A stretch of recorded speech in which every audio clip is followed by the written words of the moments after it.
Buenas noches. Damos inicio entonces a la charla de la doctora Melisa Zapata Durán. La doctora Melisa Zapata Durán es médica de la Universidad Pontificia Bolivariana, hizo oftalmología en la Universidad CES, fellow de glaucoma y segmento anterior del Instituto Oftalmosalud Lima, Perú, y tengo el gusto de dejarlos hoy con la charla de canaloplastia, AB interno. Bienvenida, doctora Melisa. Muchas gracias, doctora. Buenas tardes, muchísimas gracias por darme la oportunidad. Pues para el día de hoy hablamos de la canaloplastia AB interna, que ha sido realmente una de las cirugías que más está realizándose actualmente para el manejo del glaucoma. Empezando ya con este tema, pues vamos a hablar de la canaloplastia AB interna y en cuanto a qué o por qué es AB interno, nos vamos a referir de esta forma al acercamiento que vamos a tener o vamos a utilizar para poder ingresar hacia el ángulo camerular. También se ha descrito de manera AB externa, sin embargo, para la charla del día de hoy, pues el énfasis que vamos a tener es el AB interno. A manera de introducción, el objetivo como tal de este procedimiento, que es un procedimiento mínimamente invasivo, va a ser disminuir la presión intraocular del sistema de drenaje de manera convencional. Este procedimiento es completamente independiente de fístulas o de la realización de algún tipo de ampolla.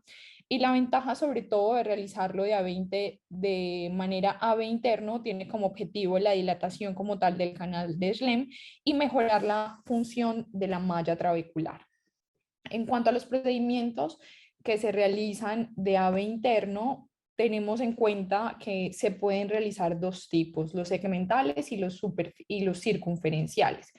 En cuanto a los segmentales, tenemos que van a estar el iStent, el iDRUS, el Trabectom o el CAHUC, el cual solo se va a realizar en una porción del ángulo y o simplemente implantando un dispositivo de drenaje en esta área, mientras que la parte de los AB internos circunferenciales tienen como tal el objetivo de hacer un manejo o un tratamiento involucrando los 360 grados que tenemos del ángulo. Vamos a dividirlo tanto en cuanto al manejo en la malla trabecular, donde vamos a tener el GAD, la trabeculotomía 360 o el Omni 360, pero en este caso específicamente con la canaloplastia lo que buscamos es realizar una viscodilatación en 360.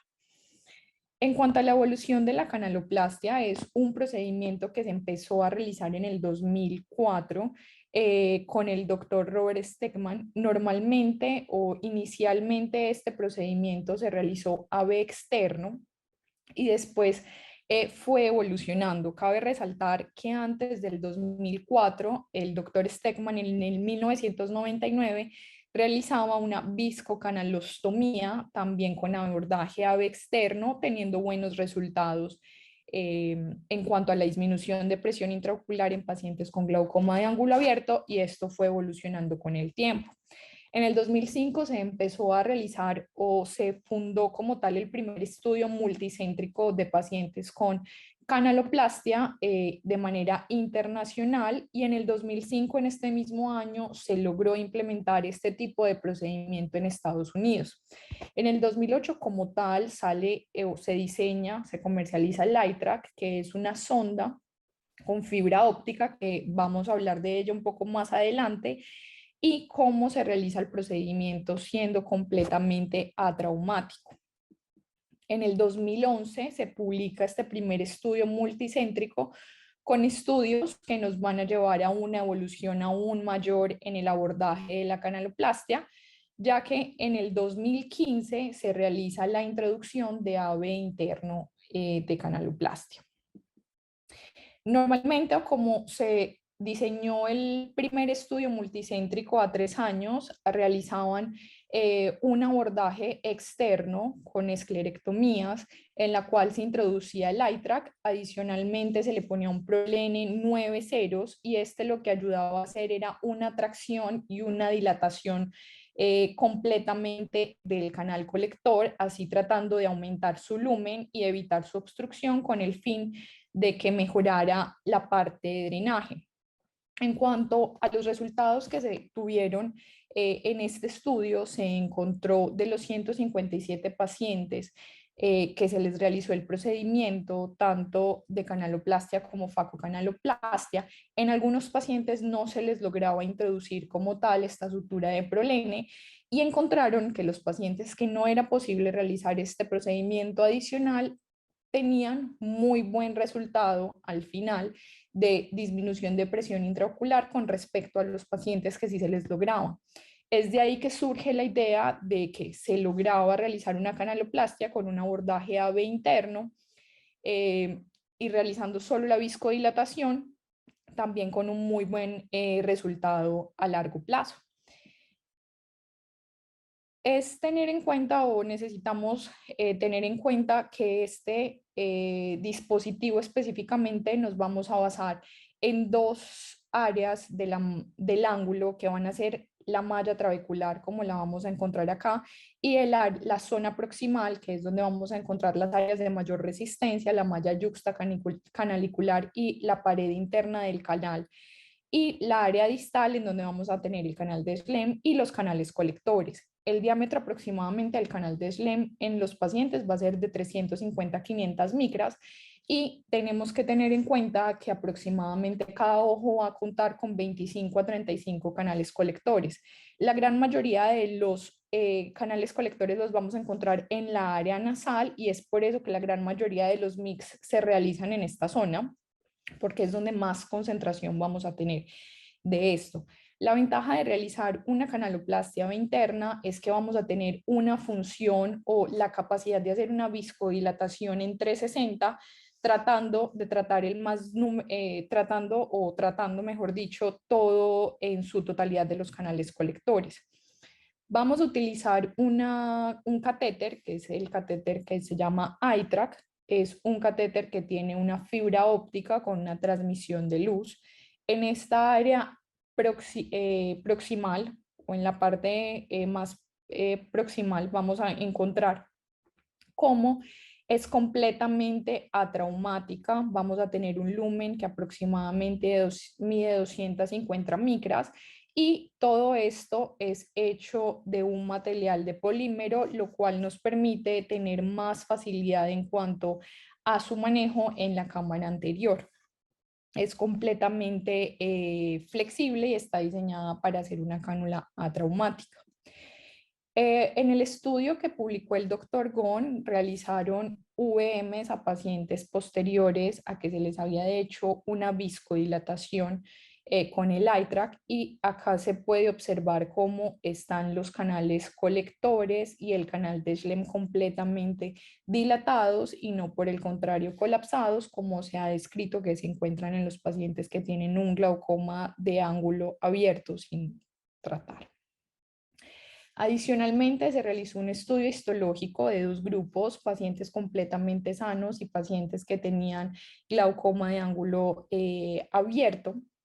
Mostraron que los pacientes con el glaucoma tenía una disminución en cuanto a la altura del canal de Schlemm y en el ancho del canal colector, así como un mayor número de herniaciones que obstruía el lumen, llevando a que su drenaje cada vez fuera más difícil y por ende pues teniendo repercusiones en el aumento de presión intraocular versus aquellos pacientes completamente sanos. Acá encontramos estas tres imágenes en las cuales estos pacientes podemos ver cómo hay herniaciones incompletas versus colapsos ya completos de los canales colectores. Y en el momento en el que todo esto se estudió, se encontró que los pacientes sin ningún diagnóstico de glaucoma podían llegar a encontrarse porciones herniadas aproximadamente en un 30% sin tener sin ninguna repercusión en el nervio óptico, mientras que en los glaucomas agudos íbamos a encontrar casi un 50-50, tanto de herniación completa como de herniación parcial, llevando a que tuviéramos una vía convencional completamente alterada para su adecuado funcionamiento. Para tener en cuanto a la selección de pacientes, Este tipo de cirugía nos permite ser un poco más laxos para poder realizar este tipo de cirugías. Vamos a hacerla en glaucomas de ángulos abiertos, en pacientes que tienen glaucoma de ángulo abierto que no tienen una buena tolerancia al tratamiento, glaucomas pigmentarios, algunos tipos de glaucomas secundarios de acuerdo a las características clínicas que tenga el paciente, glaucomas pseudoexfoliativos, hipertensiones oculares no controladas, pacientes con alto riesgo de progresión si no se hace un manejo rápido, de leve a moderado, pacientes que, por ejemplo, ya tuvieron cirugías como filtrantes y que están con terapia máxima y aún no se logra hacer una adecuada biometa, podríamos utilizar esto como coadyuvante, pacientes post trabeculoplastia láser selectiva, ALT o endociclo. Es súper importante para el momento en el que vamos a realizar la cirugía estar completamente en una posición idónea para poder lograr tener una visualización completa del ángulo y lograr como tal tener un buen desarrollo del mismo. Lo que hacemos con esto es que se inclina la cabeza del paciente aproximadamente 30 grados y adicionalmente inclinamos el microscopio 40 grados. Esto va a llevar a que haya una diferencia aproximadamente de 70 grados para tener una buena visualización del ángulo como la vamos a tener en esta área. Es súper importante para los pacientes que van a ser llevados para cirugía de ángulo tener una visualización completa de los mismos, así también como tener una buena historia clínica, tener una buena descripción de cualquier alteración que encontremos en ello, porque esto puede llegar a que necesitemos cirugías adicionales y o a cambiar nuestro plan quirúrgico. En la clínica en donde en Oftalmosalud en este momento se tiene el gonio NIDEC. Este gonio NIDEC lo que hace es que nos hace una muestra de 360 y nos captura tomando una foto del ángulo del paciente. Se realizan todos los pacientes antes de llevarse a cirugía, posterior a cirugía y para seguimiento a largo plazo. Y con esto, pues la idea es que vayamos un poco con mayor conocimiento de cómo está la situación que vamos a intervenir. ¿Qué tipo de lente usar? Hay tres tipos de lente. Tenemos el lente AMED. Este tipo de lente nos da una ventaja y es que no vamos a necesitar hacer un movimiento en cuanto al microscopio, ni tener tampoco que mover ni visualizar, mover al paciente, ni inclinar su cabeza, sino que con este tenemos una visualización 360.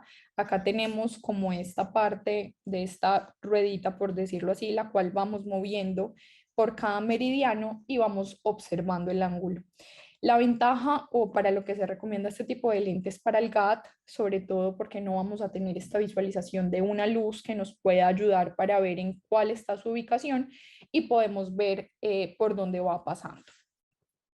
Vamos a tener también el lente Transcend, que es de Volk. Este lente normalmente lo empezamos a utilizar cuando estamos realizando la curva de canaloplastia. La ventaja que tiene el lente es que tiene acá un anillo que nos permite apoyar sobre el paciente y que nos ayude a la movilización, sobre todo en algunos movimientos que necesitamos para que la angulación se permita para poder introducir el catéter. Y este, que es el lente Swan Jacobs, que personalmente es el que me parece más sensible, es un poco más fácil de utilizar y nos va a dar una vista un poco más panorámica en cuanto al ángulo para realizar el procedimiento. Posterior a que escogemos qué tipo de lente es el que necesitamos, vamos a proceder a realizar la goniotomía. Para la goniotomía utilizamos un Kahook Dual Blade. En este específicamente utilicé un Travex para realizar la goniotomía, que es aproximadamente de 1 milímetro. Sin embargo, también se puede realizar con una aguja de 27. El objetivo es realizar pues esta goniotomía en el área de la malla trabecular para poder ingresar por esta área el iTrack. Este es el iTrack como lo vamos a encontrar. Acá estamos con la sonda de fibra óptica que nos va a mostrar la luz y todo esta es la que vamos a introducir en cámara anterior. Con unos microforceps lo que hacemos es que entramos por la goniotomía y empezamos a ingresarlo por todo el ángulo hasta que cubramos 360.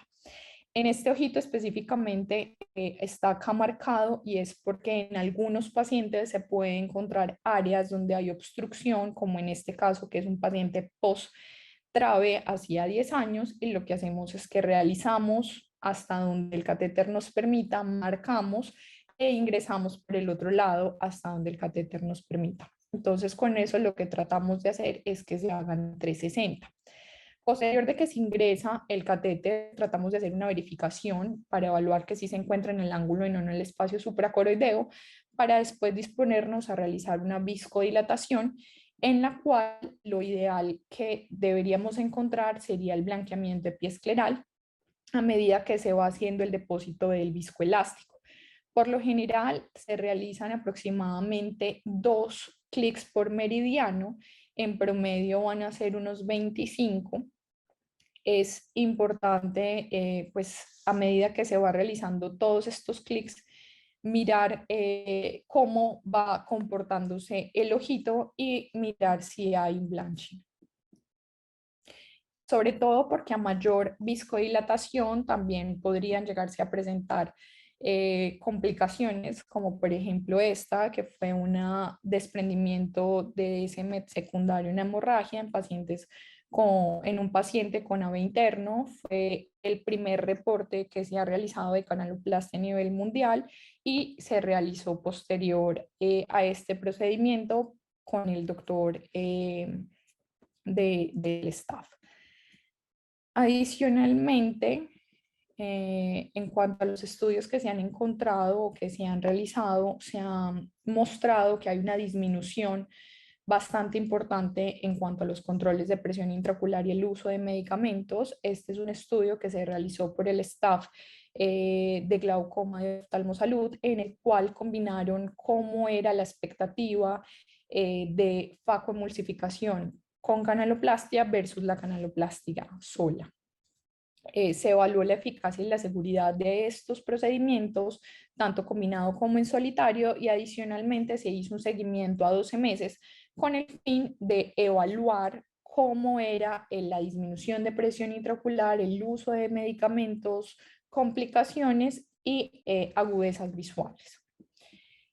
Fue un estudio que tomó 107 pacientes de 63 ojos. Encontraron las presiones basales, realmente fueron muy similares, tanto para el grupo de FACO como de cirugía combinada, como para el grupo de canaloplastia solamente, y el seguimiento encontró que las presiones intraoculares disminuyeron en ambos ojos de manera similar. Sin embargo, en el grupo de cirugía combinada lograron mostrar cómo había una disminución también en el uso de medicamentos a largo plazo, y los resultados en cuanto a la tasa de complicaciones y agudeza visual suelen ser muy similares para ambos. Acá podemos ver las estadísticas de cómo la medicación para los pacientes de cirugía combinada 12 meses sí baja notablemente con respecto al grupo solo de canaloplastia, pero las presiones han sido bastante similares para ambos ojos. Ambos procedimientos lograron una buena reducción de presión, tanto de manera eficaz y segura a 12 meses, y en cuanto a la facomulsificación sumada con la canaloplastia, también se encuentra que la presión va a ser considerablemente menor con respecto al grupo no combinado. En conclusión, pues realmente es un procedimiento que es bastante amigable, que vamos a tener como objetivo el manejo en la malla trabecular, el canal de Schlemming, los canales colectores, y restaurar de esta forma la vía convencional, tratando de tener un mínimo de trauma tisular sin necesidades de implantes adicionales permanentes y manipulación de conjuntiva y esclera en caso tal de que el paciente no se logre unas buenas presiones intraoculares y requiera manejos adicionales.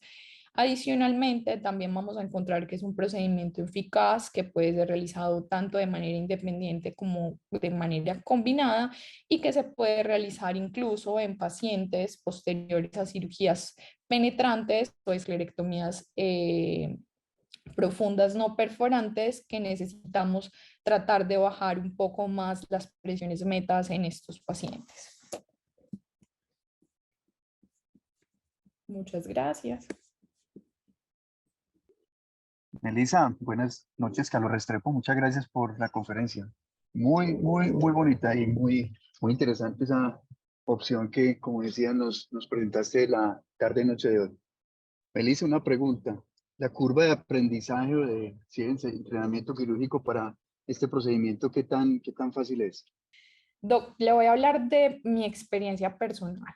O sea, la verdad, me parece que es una cirugía también bastante amigable en el momento de realizar, en cuanto a que es una curva que relativamente podemos aprender rápido.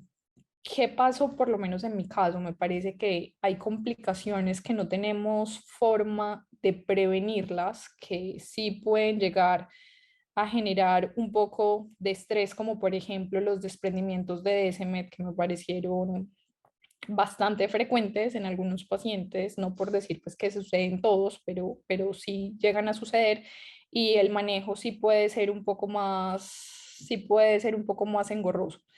En cuanto a las otras complicaciones como el ifema o las hipotonías posteriores, sí se pueden manejar sin problema. Entonces yo pienso que más en la curva es manejar esta complicación, que es como la que a uno más, digamos, le tiene miedo, y que cuando pasa definitivamente sí cambia mucho el manejo que podamos tener.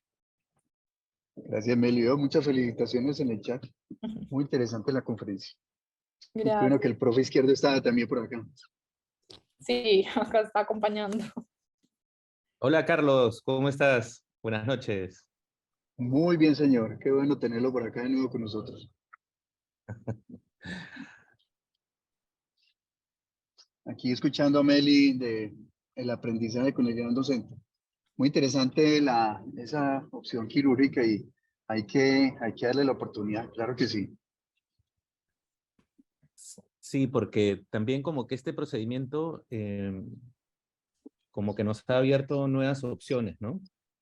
Antes teníamos pacientes para operar, por ejemplo, de catarata y que no le podíamos ofrecer, por ejemplo, una trabeculectomía para bajar un fármaco que ellos tenían o dos fármacos o ofrecerlo en glaucomas iniciales, por ejemplo.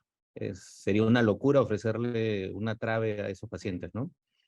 Este tipo de procedimiento nos da la opción de poder ofrecerlo en glaucomas iniciales y moderados, ¿no? Entonces, como que nos abre muchas puertas. Así es, tiene toda la razón. Muy interesante y muy claro la conferencia de Meli al respecto. Muchas gracias.